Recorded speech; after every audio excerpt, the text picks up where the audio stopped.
on the Big Island, I think you kind of know you live on an active volcano. The situation is evolving hour by hour, in some cases even faster than that. The fish is opening up. Let's go.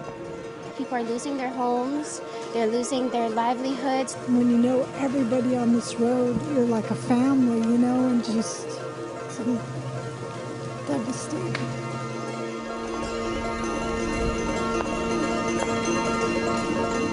It is tragic, and in another way, it's really beautiful because it's absolute destruction and creation at the same time.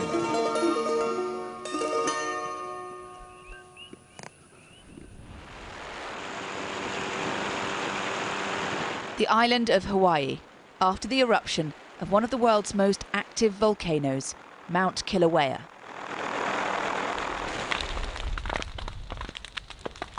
This was Kaupili Street, inside the evacuation zone. Molten rock advancing, an utterly unstoppable force. So we've just come down into the Leilani Estates area and happened across this incredible scene. Lava creeping down the road, burning up property and trees as it comes into contact. Some residents have come to take risks and to marvel. But for others, this is an awful moment. Mum and daughter, Laurie and Alyssa Cruz, comfort one another.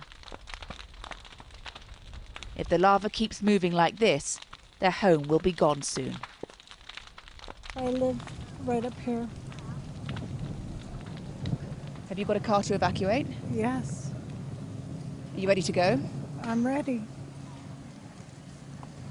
I have already evacuated everything. I just came down to say goodbye to my neighborhood one last time.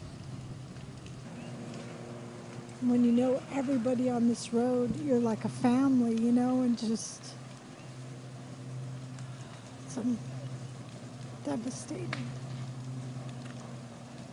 Did you expect it to ever get this bad? No, not really. I didn't know what to expect, but I was hoping that my house wasn't going to get destroyed, but I guess God had other plans. The lava starts flowing more quickly. Steam shoots into the air. The locals say it's time to move. We're going back quickly now because the fish is opening up. Let's go. Dusk isn't far away. The road starts buckling in the heat. Despite all of this, some of the residents manage to remain philosophical. It is tragic, and in another way, it's really beautiful because it's absolute destruction and creation at the same time. The wind shifts, so we put gas masks on as we walk to a different vantage point. It's an extraordinary sight. Multiple fissures, merging lava fields, the power of Mount Kilauea on full display. The community has no choice but to watch, wait and hope that they don't lose everything.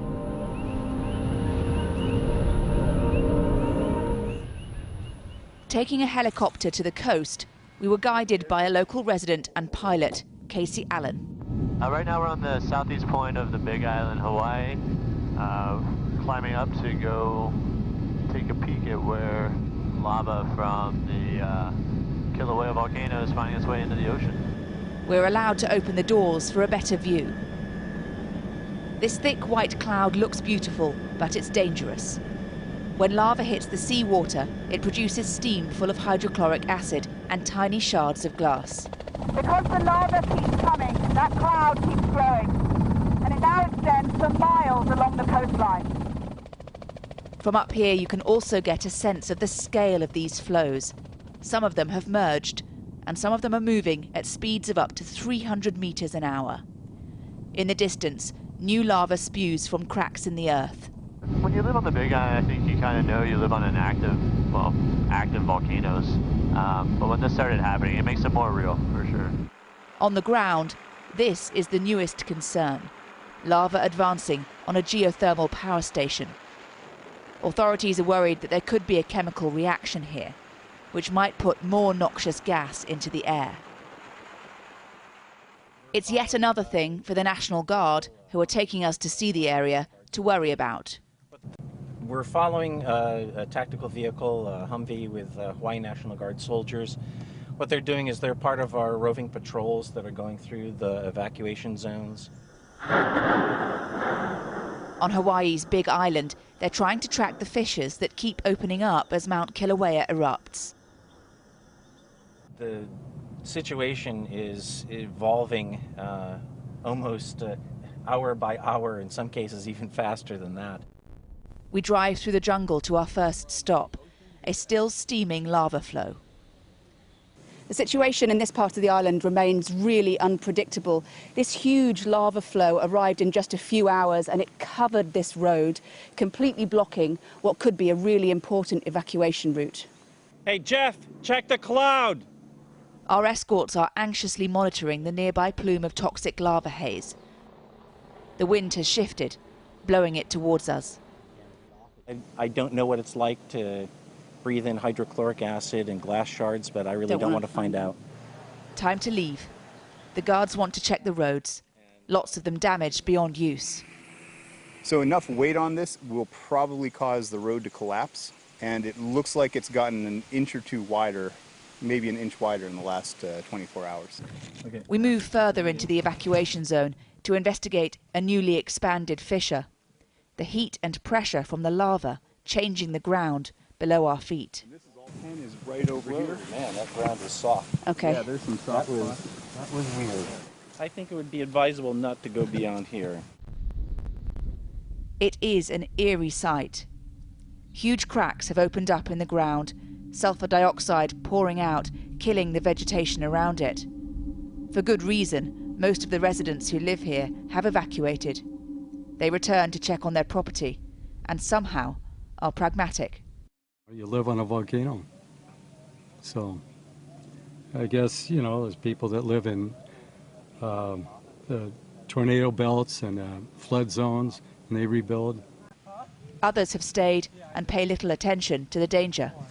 Sir, I just want to get it. Well, let me just stand up a little higher so I can see. Sir, this rock, if you think of it like an M&M with the hard candy shell and then melted and nasty on the inside. At this community centre nearby, locals gather to exchange information. There's more than one feeling about what's happening here.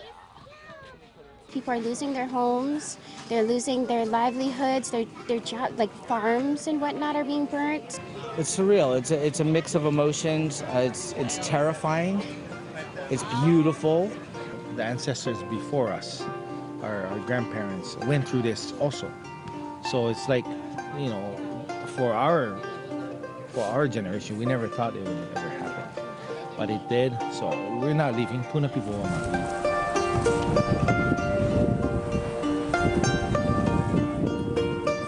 Before anyone can rebuild, all of this has to end. But scientists say there's no way to tell when this will happen. It's an unfolding, unpredictable, and open-ended crisis. The earthquakes, eruptions, and lava flows continue. Kilauea isn't finished yet.